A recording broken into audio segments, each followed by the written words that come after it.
right. I have a couple of items for all of you at the top, and some charts. We love charts in here. In today's encouraging report, initial claims for unemployment insurance fell to their lowest level and below 400,000 for the first time since the pandemic hit. This is just the latest evidence that President Biden's economic strategy and vaccination plan are working.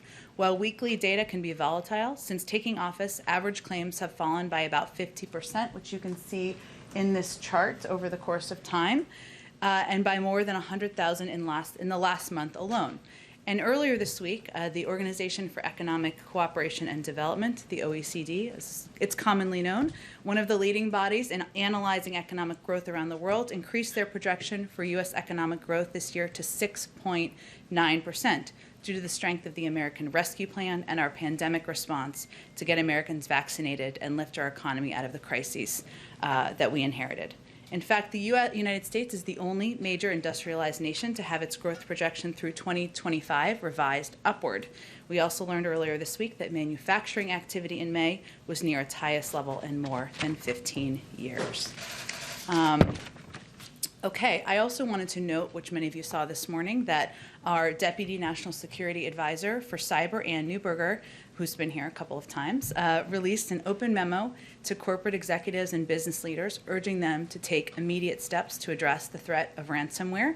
Obviously, this is in light of the attack this week, the ransomware attack this week, and the one from just a few weeks ago. The federal government, under the leadership of President Biden, has been stepping up to strengthen the nation's defenses against cyber attacks, but we can't do it alone. Business leaders have a responsibility to strengthen their cyber defenses to protect the American public and our economy. The most important takeaway from the recent spate of ransomware attacks on the United States, Ireland, and Germany, and other organizations around the world, is that companies that view ransomware as a threat to their core business operations, rather than a simple risk of data theft, will react and recover more effectively. So our Deputy National Security Advisor laid out a small number of highly impactful steps that private sector companies can take to harden their cybersecurity. We've outlined them here, and again, it was in the memo that she put out just this morning, and that's something we will continue to encourage companies to do. Finally, lots of news out there this morning. As you all know, and many of you were probably on this call, Jeff Zients and Jake Sullivan announced the President's strategy for global vaccine sharing and their allocation plan for the first 25 million doses to be shared globally. So just a couple of highlights from that. First, having successfully secured enough vaccine supply for Americans, we're donating surplus U.S. vaccine supply and encouraging other countries with surplus supplies to do the same. The President has announced a U.S. commitment to sharing a total of 80 million doses by the end of June. So that's 25 million doses that will go out as soon as possible, very quickly. A number of those are going to even go out as soon as today. And that is 5 times the number of doses any other country has committed to sharing, and 13% of the total vaccines produced by the United States by the end of this month. Second, we're working with vaccine manufacturers to vastly increase vaccine supply for the rest of the world in a way that can also create jobs here at home. So we have all these manufacturers who have facilities that will enable us to continue to produce additional supply even beyond, so that we can provide that to the rest of the world. We will also work with our partner nations and pharmaceutical companies and other manufacturers to create the kind of global vaccine production and manufacturing capacity and capabilities that can not only help the world beat this pandemic, but also helps prepare the world to respond to future threats. A couple of additional highlights. One, in our approach today, was rooted in a couple of considerations.